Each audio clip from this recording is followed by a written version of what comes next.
Hello dear, welcome करता हूँ आप सभी को यूट्यूब चैनल नर्सिंग ज्ञान में। आज का वीडियो होने वाला है 27 नंबर का और यह फंडामेंटल ऑफ नर्सिंग का वीडियो है। जीएनएम फर्स्ट ईयर के लिए आप लोग पूरे देखिएगा, अच्छे से देखिएगा, समझिएगा, क्योंकि ये आप ही लोग के लिए वीडियो बन रहा है। वरना मैं क्या इससे हमको फ़ायदा होता है वो मैं बहुत जल्दी आप लोग के सामने रिवील करूंगा कि आप लोग को या बहुत ऐसे लोग हैं जिनको ये लगता होगा कि मैं इससे बहुत ज़्यादा इनकम करता हूँ, बहुत ज़्यादा फ़ायदा होता है, तो बहुत जल्दी रिवील कर दूंगा आपके सामने कि कितना फ़ायदा होता है। दिन रात देखते हैं, 3-3 वीडियो बोलना पड़ता है, आधा घंटा, इतना टाइपिंग करिए, मेहनत कीजिए, सब चीज़ कीजिए, फिर भी बहुत लोग ऐसे हैं जो कि कमेंट आके करते हैं कि ऐसे है वैसे है, बहुत रंग की बातें हैं। बाकी जो पढ़ने वाले हैं मैं यही कहूँगा कि आप लोग पढ़िए, आप ही लोग के ऊपर यह चल रहा है, आप ही लोग के लिए बनाते ही हैं, समझ गए। तो पढ़िए, कोई बेईमानी यहाँ पे नहीं है, ना आपसे 1 रुपया लेते हैं, ना कहते हैं कि 1 रुपया हमको दीजिए, समझ रहे हैं। बस आपको लिए हम ये वीडियो बनाते हैं ताकि आप लोग कुछ फ़ायदा ले सके घर बैठकर और एक प्रॉपर तरीके से तैयारी कर सके, इसलिए मैं आप लोग के लिए ही बनाता हूँ, समझ गए।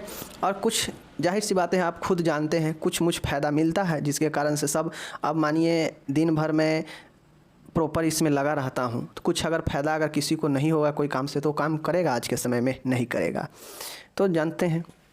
बाकी चलिए आज हम 27 नंबर का वीडियो देखते हैं, फंडामेंटल ऑफ नर्सिंग का, जीएनएम फर्स्ट ईयर। आप लोग को मैं ऐसा पढ़ा दूंगा कि आपको हर एक चीज़ का नॉलेज हो जाएगा, साथ में एग्ज़ाम में बेहतर कर पाएँ और उससे भी ज़्यादा है कि आप जॉब ले पाएँ, समझ रहे हैं। चलिए आज 2 प्रश्न लेकर आए हैं, दोनों प्रश्न अच्छे से आप लोग समझिएगा। बहुत लोग कहते हैं सर इंग्लिश में नोट्स दीजिए, मैं बता दूँ डियर कि इंग्लिश में नोट्स आपको रहता है, हिंदी के नीचे इंग्लिश दिया रहता है, तो आप वीडियो को देखिएगा तभी पता चलेगा कि कहाँ पर इंग्लिश है, कहाँ पर हिंदी है, समझ रहे हैं। चलिए पहला प्रश्न है कैथेडर के बारे में। आप लोग कैथेडर का नाम सुने होंगे, अगर आप लोग कैथेडर का नाम नहीं जानते हैं तो आज हम आपको बताएंगे कि यह कैथेडर क्या होता है, कैथेडर कैसे डालते हैं, समझ गए, कैथेडर किन कामों में आता है, ये सारे चीज़ें आज बताएंगे। क्योंकि कैथेडर एक महत्वपूर्ण पार्ट है, नर्सिंग के क्षेत्र में आपको करना पड़ता है, समझ गए। तो कैथेडर डालना प्रोसेस, कैथेडर के प्रकार आपसे पूछा जा सकता है 5 नंबर या 10 नंबर में, तो चलिए हम इसको देखते हैं। सबसे पहले है आपसे जब भी कैथेडर पूछेगा तो मूत्राशय वाला कैथेडर पूछेगा, समझ गए ना। मूत्राशय यानी ब्लेडर जो होता है ना, उस ब्लेडर में कैसे हम कैथेडर डालते हैं इसके लिए आपसे पूछा जाएगा, चाहे वो फीमेल हो चाहे मेल हो, दोनों के कंडीशन में ब्लेडर में ही कैथेडर डालने के लिए आपसे पूछा जाएगा।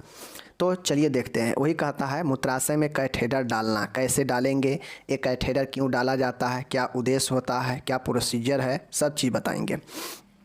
सबसे पहले अगर आप यहाँ समझ लेते हैं तो आपको थियोरिकल समझते हैं, तो प्रैक्टिकल जब आप जाइएगा किसी पेशेंट के ऊपर कैथेडर लगाने तो बड़ी ही आसानी हो जाएगा जब आप थियोरिकल जानते हैं। तो सबसे पहले आप लोग को मैं बता दूं कि कैथेडर जो है आप लोग देखते होइएगा कि मेल होता है तो उसको इंटरनल पार्ट जो होता है गुप्तांग, उसमें लगा दिया जाता है, पेनिस के थ्रू जो है अंदर नली डाला जाता है और वही कैथेडर होता है।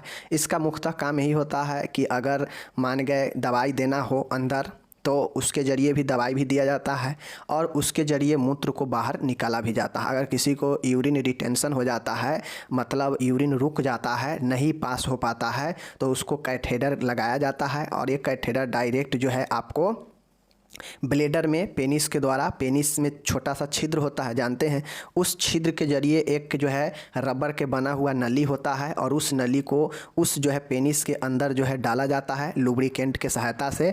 और चूँकि यह पेनफुल प्रोसेस होता है, हल्का हल्का पेन भी करता है, तो उसके लिए कोई घबराने की बात नहीं होती है। अंदर तक डाला जाता है, जैसे ही आपका कैथेडर ब्लेडर में पहुँच जाता है तो मूत्र जो है वहाँ से निकलने लगता है और जब मूत्र जो है निकल कर आपके यूरिन बैग में आ जाता है तो हम समझ लेते हैं कि हमारा कैथेडर जो है पहुंच चुका है कहाँ, ब्लेडर में, सही जगह पे। फिर उस कैथेडर को लॉक कर देते हैं, समझ गए। सेम प्रोसेस होता है फीमेल और मेल में। बाकी रही बात आगे समझने की, चलिए समझाते हैं। सबसे पहले मूत्राशय में ब्लेडर में कैथेडर डालने का मतलब क्या होता है। यूरिनरी कैथेडर एक रबर निर्मित ट्यूब है, समझ गए। अब एक कैथेटर को क्या किया जाता है, यह यूरिन कैथेटर जो होता है ना, यह एक रबर के निर्मित ट्यूब होता है, नली होता है, समझ गए। अब इस चीज़ को समझिए, जिससे शरीर से मूत्र बाहर निकालने के लिए मूत्राशय में लगाया जाता है, जिसका काम क्या है, अभी मैंने आपको बता भी दिया कि जिसका काम होता है कि मूत्राशय में अगर मूत्र जमा है, नहीं निकल पाता है, वह रिटेंशन हो गया रहता है, तो वैसे पेशेंट को जो है क्या किया जाता है, लगा दिया जाता है। या फिर जिस पेशेंट को यूरिन ठीक से आ भी रहा है लेकिन वो पेशेंट जो है बार बार नहीं बेड से उठ सकता है, तो ऐसे पेशेंट को जो है यह यूरिन बैग लगा दिया जाता है और उसको जो है यूरिन बैग में मूत्र जो है कलेक्ट होते रहता है, समझ गए। तो वैसे पेशेंट के लिए लगाया जाता है। फॉलिक कैथेटर घंटों या हफ्तों तक मूत्राशय में लगा रह सकता है। अब ये फॉलिक कैथेटर का ये फायदा होता है कि यह जो है घंटों भर या फिर जो है सप्ताहों तक जो है यह लगा रहता है, समझ गए। एक बार अगर लगा देंगे तो घंटों भर, 2 दिन 3 दिन या सप्ताह तक चल सकता है यह फॉलिक कैथेटर। तो इसका यही जो है फायदा होता है, समझ गए चीज़ों को। तो कैथेटर क्या होता है, समझ गए। चलिए ये चीज़ हो गया, आगे देखिए। अब नर्स के लिए कैथेटर डालने में क्या क्या जिम्मेदारी होनी चाहिए, इस जिम्मेदारी को अच्छे से समझना चाहिए। अगर नहीं समझेंगे तो चूँकि कैथेटर एक बहुत क्रिटिकल प्रोसीड्यूर होता है, अगर थोड़ा भी गलती कीजिएगा तो जो है मेल में अगर डाल रहे हैं तो उसके पेनिस से ब्लड आ जाएगा, बहुत दिक्कत कर देगा पेशेंट को। उसी प्रकार से अगर फीमेल में कर रहे हैं तो उसको भी प्रॉब्लम कर देगा। तो नर्स के क्या क्या जिम्मेदारी होनी चाहिए इसमें, चलिए देखते हैं। रिस्पॉन्सिबिलिटी क्या होनी चाहिए कैथेटर डालने में। मरीज को प्रोसीजर के बारे में समझाएं व यूरिनरी कैथेटराइजेशन का कारण बताएं। सबसे पहले अगर मरीज में डाल रहे हैं कैथेटर तो उसके लिए मरीज को इसके प्रोसीजर के बारे में समझाएं, प्रक्रिया के बारे में, साथ में इसके कारण बताएं। इस कैथेटराइजेशन आप क्यों कर रहे हैं पेशेंट को, इसके कारण को बता दें, समझ गए, ताकि पेशेंट समझ जाए कि उसको साथ क्या होने वाला है और यह क्यों डाला जा रहा है। उसके बाद मरीज को प्रोसीजर के दौरान प्राइवेसी हेतु स्क्रीन का उपयोग करें। अब चूंकि इसमें होता यह है कि डायरेक्टली आप नर्स हैं तो पेशेंट अगर मेल पेशेंट है तो उसके पेनिस को आपके हाथ से टच करना पड़ता है, पकड़ना पड़ता है, तो इसके लिए ग्लव्स वगैरह का इस्तेमाल करते हैं। और चूँकि यह एक प्राइवेसी की बातें होती है, यह एक गुप्तांग यहाँ पर डायरेक्ट ओपन करके उसमें डाला जाता है, तो आसपास और सारे मरीज हो सकते हैं। तो इसके लिए बेड में जो पर्दा लगा होता है स्क्रीन, उसको चारों साइड से पर्दा को गिरा देते हैं या ढक देते हैं और फिर जो है मरीज के प्राइवेसी के हम लोग इसके प्रयोग करते हैं। प्राइवेसी के लिए स्क्रीन यानी पर्दा का प्रयोग करते हैं। सभी उपकरणों को व्यवस्थित क्रम में ट्रॉली पर रखें। अब आपको यह डालने से पहले नर्स का जिम्मेदारी होता है कि जितने भी उपकरण इस कैथेटराइजेशन में चाहिए वो सब को एक ट्रॉली पर रख लेते हैं। मरीज को अंतः वस्त्र हटाने हेतु कहें वह सही पोजीशन में लिटाएं, सुपाइन विथ नी फ्लेक्स्ड में लिटाएं। अब जब सारा सामान पास में हो गया है, पर्दा चारों साइड से लगा दिए हैं, अब बीच में सिर्फ नर्स और पेशेंट है, तो अब हम कहेंगे कि पेशेंट के वस्त्र को हटाया जाए, अंतः वस्त्र को यानी इंटरनल जो क्लॉथ्स है उसको हटाया जाए, ओपन किया जाए। अब जब ओपन होगा तो सही पोजीशन का भी ख्याल आप ही को रखना है। सही पोजीशन जैसे supine position with knee flexed position में होनी चाहिए, समझ गए ना, यानी एकदम चित लेटे हुए। कक्ष में पर्याप्त रोशनी होना आवश्यक है, जहाँ भी कैथेटर लगाए बिल्कुल एकदम पर्याप्त रोशनी होनी चाहिए। भली प्रकार एंटीसेप्टिक सॉल्यूशन से हाथ धोए तथा एप्रॉन व ग्लव्स पहने। और जब भी कैथेटर डालने जाए तो नर्स एज ए नर्स आपको ध्यान होनी चाहिए, पर्याप्त रोशनी तो होनी ही चाहिए। साथ में आपको ये ध्यान रखना चाहिए कि बिल्कुल एसेप्टिक तकनीक का ध्यान में रखेंगे, मतलब बिल्कुल विसंक्रमित तकनीक का ध्यान रखेंगे। बिल्कुल कोई भी ऐसा सामान, यहाँ तक कि आप खुद को बिल्कुल विसंक्रमित तरीके से रखेंगे ताकि कोई भी चीज़ जो है मेल के प्राइवेट पार्ट के अंदर जो है उस ट्यूब डालते समय ना जाए। अगर थोड़ा भी ट्यूब इधर उधर सट जाएगा तो चेंज कर दे, क्योंकि यह इंटरनली प्रोसीजर होता है। थोड़ा भी अगर गड़बड़ होगा, ट्यूब इधर उधर या थोड़ा भी अगर इधर उधर ट्यूब पहले डालने से पहले टच हो गया है और उसको अंदर डालेंगे तो वह अंदर जाकर इन्फेक्शन पैदा कर सकता है, समझ गए। तो इसलिए बिल्कुल ऐसे एंटीसेप्टिक जो है सॉल्यूशन से अपने आप को पूर्ण तरीक़ा से हाथ को धोकर ग्लव्स पहनकर ही ये चीज़ें करें। तो ये हो गया नर्स के लिए जिम्मेदारी, समझ गए। अब नर्स इन सब चीज़ों को जिम्मेदारी करके आगे अब चलेगी कैथेटर डालने के प्रोसीड्यूर में, समझ गए। प्रोसीजर के दौरान, ड्यूरिंग प्रोसीड्यूर मतलब प्रोसीजर के दौरान यूरिनरी कैथेटर पैक के टॉप सीट को आधा अलग करें व कैथेटर को निकाल कर स्टरलाइट फील्ड में रखें। अब होता यह है कि चूँकि जो कैथेटर होता है यह कैथेटर अलग अलग प्रकार के होता है। कोई कैथेटर होता है 14 को होता है 16, कोई होता है 18। नॉर्मली 14 से 18 जो है मेल में उपयोग किया जाता है। अगर किसी में 14 ना हो, किसी का अगर छिद्र जो है मान गए कम होगा, किसी का अगर छिद्र कम होगा तो उसमें 14 डालेंगे, किसी का अगर नॉर्मल छिद्र होगा पेनिस में तो 16 आराम से चला जाता है। तो इस हिसाब से हम सिलेक्ट कर लेंगे कैथेटर को कि कौन सा कैथेटर अच्छा है पेशेंट के लिए, पेशेंट के हिसाब से। सिलेक्ट करने के बाद कैथेटर में चूँकि जो नली होता है, कैथेटर एक नली के समान होता है, उसमें आपको जो है फॉली लगा होता है। 2 वे 3 वे हो सकता है, जिसमें एक जैसे मानिए जैसे देखिए ए हो गया, समझ गए, ए हो गया, एक ए हो गया। उसी प्रकार से आपके एक ए लगा होता है, उसी प्रकार से जो है एक ए लगा होता है। और ये सब जो है आपके कनेक्ट होते हैं एक पाइप से, समझ गए ना, ये सब के सब जो है एक ही से कनेक्ट होता है, समझ गए चीज़ों को। अब इससे मान गए इंजेक्शन एक होता है लॉक करने के लिए, जिससे जो है इंजेक्शन सलाइन करके और इसमें सलाइन को दिया जाता है, जिससे आगे जाके बैलून फूल जाता है ब्लेडर में और वह लॉक कर देता है। फिर कितना भी खींचिएगा तो नहीं खिंचाता है। खींचने के लिए फिर यहाँ से इंजेक्शन से जो सलाइन दिया गया है वो निकालते हैं, खींचते हैं पानी को, तो फिर जो है वो क्या होता है, बैलून यहाँ से सिकुड़ जाता है, फिर वो निकलता है, समझ गए चीज़ों को। बाकी 2 जो होता है, एक दवाई देने के लिए हो सकता है, एक से यूरिन बाहर, यूरिन बैग कनेक्ट रहता है, तो ये सारे होता है। बाकी 2 वे भी होता है, एक वे होता है जिससे यूरिन पास निकलता है यूरिन बैग से, और एक होता है लॉक करने के लिए। तो 2 वे 3 वे सिंगल यूज के लिए भी होता है, समझ गए ना, तो अलग अलग होता है।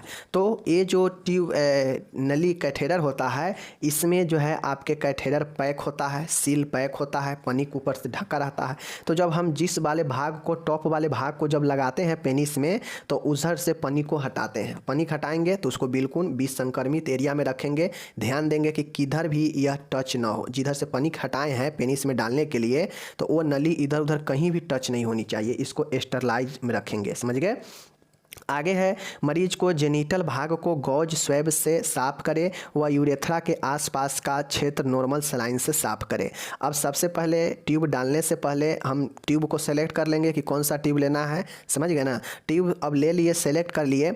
उसके बाद जो गुप्तांग है, जेनिटल एरिया है, मतलब पेनिस के नीचे के आसपास के जो एरिया है, उसको हम कॉटन से लेकर, स्वैब से लेकर साफ करेंगे। यूरेथ्रा के आसपास एनएस से भी साफ कर देंगे, मतलब बिल्कुल क्लीन कर देंगे। ओके, कैथेटर को हाथ में लेकर उसका अग्र भाग पर लुब्रिकेंट लगाएं। अब कैथेटर को हाथ में लेंगे, हाथ में लेने के बाद जो भाग को हमको अंदर डालना है, आगे वाले भाग को कैथेटर के जिधर से छिद्र रहता है 1-2, उधर से नुकीला वाले भाग से डालना रहता है अंदर, तो उस भाग में हम क्या करते हैं, लुब्रिकेंट को लगा लेते हैं। यह लुब्रिकेंट जो है एनेस्थेटिक लुब्रिकेंट होता है। एनेस्थेसिया का काम क्या होता है कि वह सूंधपन ला देता है, जिसके बाद जो है व्यक्ति को कोई चीज़ महसूस नहीं होता है, दर्द कम होता है, समझ गए। तो इसीलिए यह लुब्रिकेंट लगाया जाता है। यह लुब्रिकेंट जो है सॉफ्टनेस भी कर देता है, स्मूथ कर देता है, जिससे धड़ाधड़ जो है ट्यूब को प्रेस करने पर वह जो है आपके पेनिस के रास्ते से अंदर जाता है, समझ गए। आगे देखिए, कैथेटर को यूरेथ्रल ऑरिफिस में प्रवेश कराएं व कैथेटर को 5 से 6 सेंटीमीटर तक अंदर खिसकाएं। अब जैसे ही कैथेटर को ले लेते हैं, कैथेटर को हम लोग पेनिस को पकड़ते हैं, समझ गए। पेनिस को एकदम सीधा करके रखते हैं, स्ट्रेच करके, और उस पेनिस के फोर स्किन ऊपर वाला जो चम्र होता है उसको हटाते हैं, नीचे करते हैं, और फिर उस पर पेनिस के छेद पर भी जो है क्या करते हैं, लुब्रिकेंट रखते हैं, और लुब्रिकेंट को वहाँ भी लगाए रहते हैं कैथेटर पर भी। और फिर जो है कैथेटर को पकड़कर एक हाथे से पेनिस को पकड़ते हैं और उसमें धीरे धीरे आराम से जो है कैथेटर को नीचे प्रेस करते हैं, खसकाते हैं, और लगभग 5 से 6 सेंटीमीटर अंदर तक खिसकाते हैं, समझ गए। यदि इंसर्ट करने के उपरांत यूरिन आउटपुट होता है तो कैथेटर के बैलून भाग को जो है इन्फ्लेट, ठीक है ना, इन्फ्लेट करें। इन्फ्लेशन के पश्चात कैथेटर को थोड़ा बाहर की तरफ खींचे, इसे ड्रेनेज बैग से कनेक्ट करें। अब होता यह है कि जब आप 5 से 6 सेंटीमीटर तक आप खिसका देते हैं, अंदर चला जाता है, थोड़ा सा एक बीता के आसपास अगर आपका बच गया है कैथेटर, तो आप ध्यान दें कि आपका यूरिन बाहर आ रहा है कि नहीं आ रहा है। उस नली के द्वारा, जो एक नली को आप यूरिन बैग से कनेक्ट करेंगे, उससे आप देखें कि यूरिन बाहर आ रहा है या नहीं आ रहा। अगर यूरिन बाहर आने लगे, समझ जाइए कि आपका कैथेटर बिल्कुल सही जगह पर जाकर ब्लैडर में चल गया है। ठीक है, अब इतना समझने के बाद जब यूरिन बाहर आने लगे तो समझ लेंगे कि एकदम सही जगह पर गया है। उसके बाद हम लोग क्या करते हैं कि एक दूसरा सिरा होता है जो लॉक करने वाला होता है। उसी कैथेटर में बाहर के सिरा में 2-3 सिरा हो सकता है। उसमें से एक सिरा जो होता है वह अंदर गए जो भाग है कैथेटर में, उसमें एक बैलून चिपका होता है। वह बैलून में क्या करते हैं, सलाइन भर के इंजेक्शन से 10 ml का इंजेक्शन से सलाइन को अंदर जो है प्रेस करते हैं, फ्लाश करते हैं। तो वह अंदर जाने के बाद क्या होता है, वहाँ बैलून फूल जाता है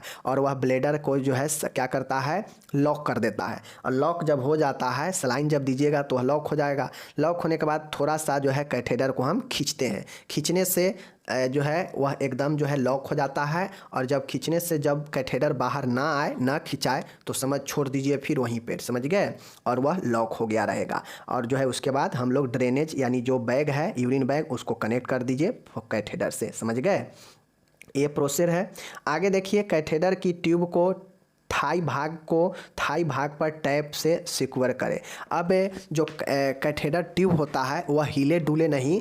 इसके लिए हम लोग क्या करते हैं कि जो जांग होता है, उस जांग पर जो है क्या करते हैं, हम इस कैथेटर को लेकर टेप से जो है फिक्स कर देते हैं, ताकि यह कैथेटर जो यूरिन कैथेटर है इधर उधर हिले ना। समझ गए, तो ये हो गया हमारा प्रोसीजर कैसे करना है। समझ गए।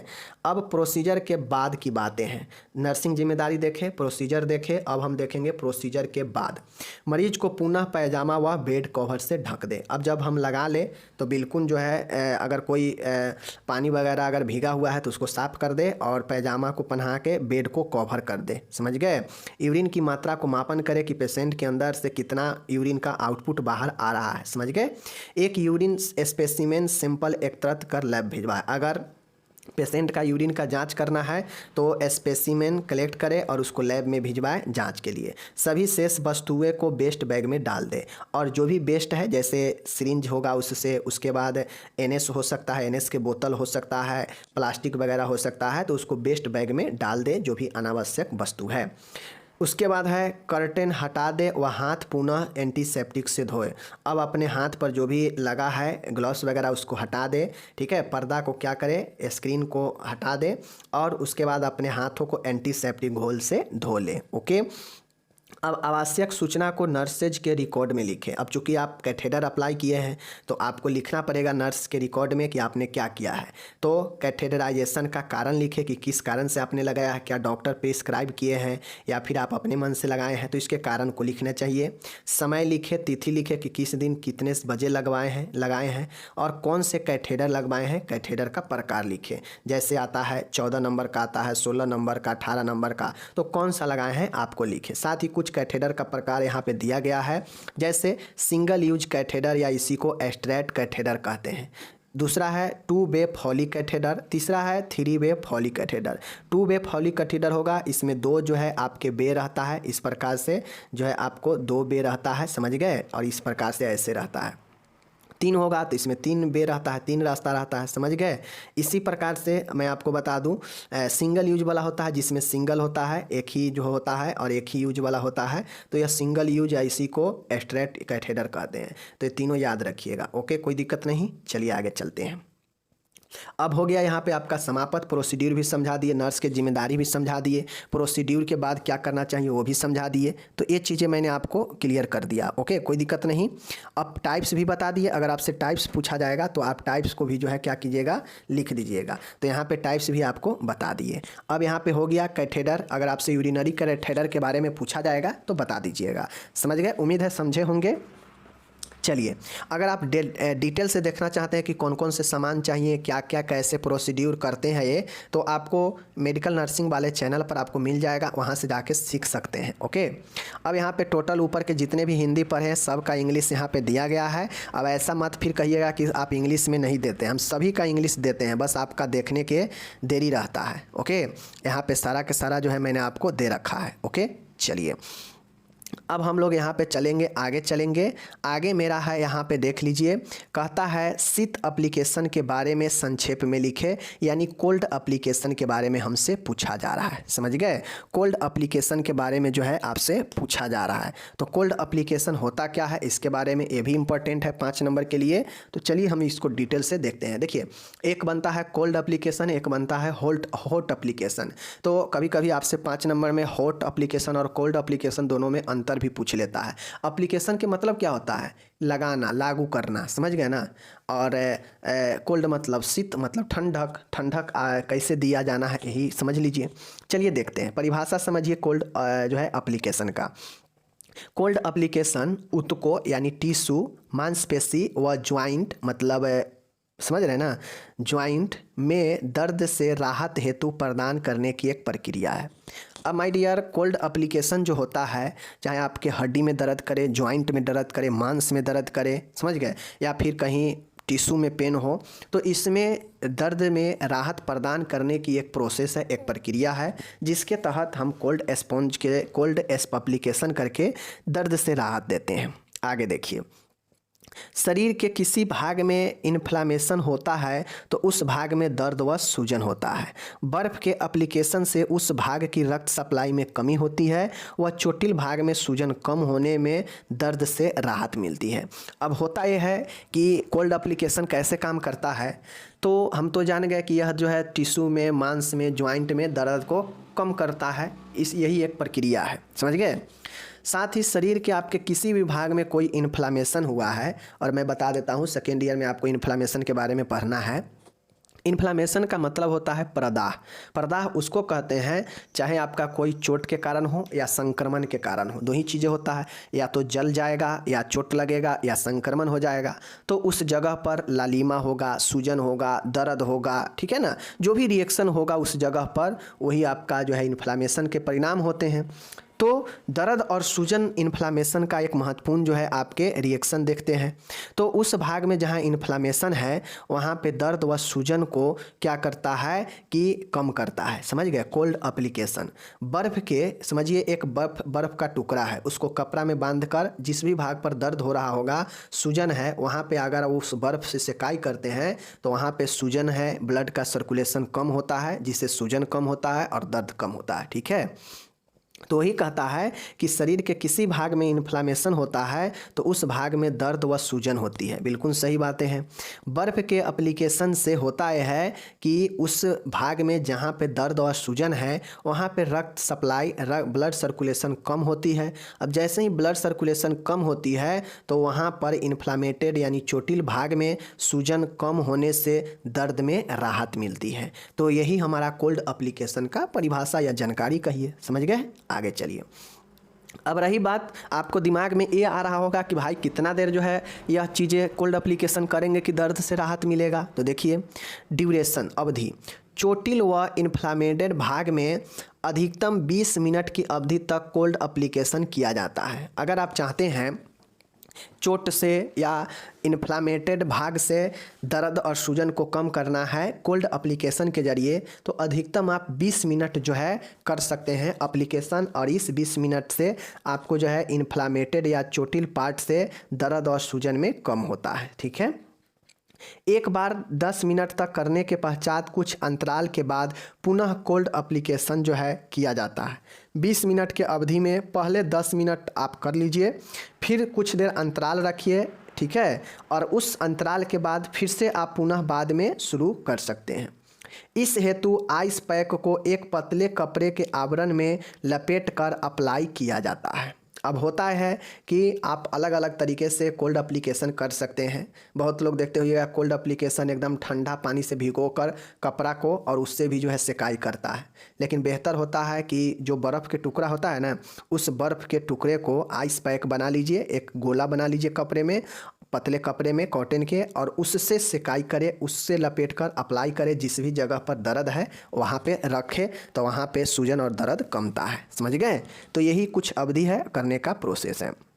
अब इसका लाभ क्या होता है, मान गए हम कोल्ड एप्लीकेशन करेंगे तो अभी तक आप इसका लाभ भी समझ गए होंगे कि क्या लाभ होगा। आगे देखिए, लाभ में यह रक्तस्राव में कमी लाता है। क्या करता है, यह ब्लड को, यह जो है अगर आपको किसी पार्ट से अगर ब्लड बहुत ज़्यादा ब्लीडिंग हो रहा है तो कोल्ड एप्लीकेशन करिएगा तो वहाँ से ब्लीडिंग रुकता है, समझ गए। तो यह रक्तस्राव में भी कमी लाता है। ओके, यह रक्त प्रवाह को धीमा कर देता है। ब्लड सर्कुलेशन अगर तेज़ी से हो रहा है तो वहाँ पे ब्लड सर्कुलेशन को कम कर देता है ठंडे चीज़ों से सेकाई करने से। कंजेशन को कम करता है, वह मांसपेशियों को दर्द कम करता है, समझ गए। अब जैसे ही ब्लड सर्कुलेशन आपका तेज़ी रहता है तो दर्द भी आपको तेज़ी से करेगा, लेकिन जैसे ही ब्लड स्थिर होगा तो दर्द आपका आराम लगेगा। और स्थिर कैसे होगा ब्लड, कोल्ड एप्लीकेशन से। यह संक्रमित भाग में जीवाणु वृद्धि में कमी लाता है। यह संक्रमित जो भाग होता है ना, इन्फ्लामेटेड जहाँ पार्ट होता है वहाँ पे जीवाणु के वृद्धि में भी यह कमी लाता है, समझ गए। तो ये चीज़ें समझिएगा जिससे इन्फेक्शन भी कमता है। आगे देखिए, यह कुछ माइनर प्रोसीजर जैसे टूथ एक्सट्रैक्शन के बाद वह छोटी मोटी सिर दर्द से राहत प्रदान करता है। अब मान गए अगर आपको कुछ माइनर जो है प्रोसीजर करना है, जैसे टूथ एक्सट्रैक्शन हो गया हो, छोटी मोटी सिर दर्द है, तो इन सब में यह राहत देता है। या यूँ कहा जाए छोटे मोटे दर्द सूजन के यह जो है राहत देता है। कोई गंभीर सूजन वजन के लिए राहत नहीं देता है, बाकी थोड़ा मोड़ा के लिए भी अगर राहत देता है तो वह भी एक उपचार ही हो जाता है। आगे देखिए, कंट्रा इंडिकेशन के मतलब होता है निषेध, समझ गए ना। कंट्रा इंडिकेशन के मतलब होता है निषेध। निषेध का मतलब होता है कि जहाँ पे वर्जित हो। तो निम्न स्थितियों में कोल्ड एप्लीकेशन नहीं किया जाता है। किन स्थितियों में कोल्ड एप्लीकेशन नहीं करेंगे, चलिए देखते हैं। पहला है रेनॉड डिजीज। रेनॉड डिजीज अगर किसी को है तो उसमें कोल्ड एप्लीकेशन मना है, नहीं करना है। लिम्ब एस्केमिया। एस्केमिया का मतलब होता है ब्लड का रुकना, मतलब नीचे के अंगों में अगर ब्लड प्रवाह कम है तो वहाँ पे आप जो है कोल्ड एप्लीकेशन नहीं करेंगे, क्योंकि कोल्ड एप्लीकेशन और ब्लड को जो है प्रवाह को कम कर देता है। तो इसलिए अगर आप कोल्ड एप्लीकेशन इस्केमिया में करेंगे, और इस्केमिया पहले से ही ब्लड के रुकने को ही कहते हैं, तो इसमें और ब्लड रुक जाएगा। ओके, तो इसमें नहीं करेंगे। अगर किसी को कोल्ड से, ठंडा से एलर्जी है तो उसमें भी यह नहीं करेंगे। प्रभावित भाग में संवेदना नहीं है। अगर जिस भी अंग में आप कोल्ड एप्लीकेशन कर रहे हैं लेकिन वहाँ पे कोई सेंसिटिविटी नहीं है, कोई संवेदना नहीं है, तो वहाँ पे नहीं करनी चाहिए, समझ गए। पैरालिसिस वाले अंगों में तो बिल्कुल नहीं करना चाहिए, समझ गए। मतलब सीधा देखिए, ये वहीं पर करना चाहिए जहाँ पे इसका जो है प्रभाव हो, जहाँ पे इसके लगाने से आपको कुछ महसूस होता हो, कुछ सेंसेशन होता हो, तो वहीं पे लगाएं, समझ गए। उसके बाद एक जगह और है जहाँ पे नहीं लगाना चाहिए, वो है वैसो कंस्ट्रिक्शन। मतलब जो वाहिका होता है उसमें संकुचन होने के कारण अगर एचटीएन होता है, हाइपरटेंशन होता है, उच्च रक्तचाप, तो वहाँ पे यह नहीं लगाना चाहिए, ठीक है। तो ये चीज़ें याद रख रही है, कहाँ लगाना चाहिए, कहाँ नहीं लगाना चाहिए, होता क्या है और इसमें उपयोग क्या चीज़ के करते हैं, पता हो गया। कोल्ड एप्लीकेशन पूछेगा तो लिख दीजिएगा। चलिए, अब ये चीज़ें हो गया। अब आप लोग इसको ऊपर हिंदी देख लिए, नीचा टोटल इंग्लिश यहाँ पे दिए गए हैं। तो जो लोग को हिंदी इंग्लिश में चाहिए, दोनों नोट्स अवेलेबल है, पीडीएफ डिस्क्रिप्शन में मिल जाएगा, डाउनलोड कर लीजिएगा। हम आपसे मिलेंगे अगले वीडियो में, तब तक आप अपना ख्याल रखिएगा। धन्यवाद, टेक केयर।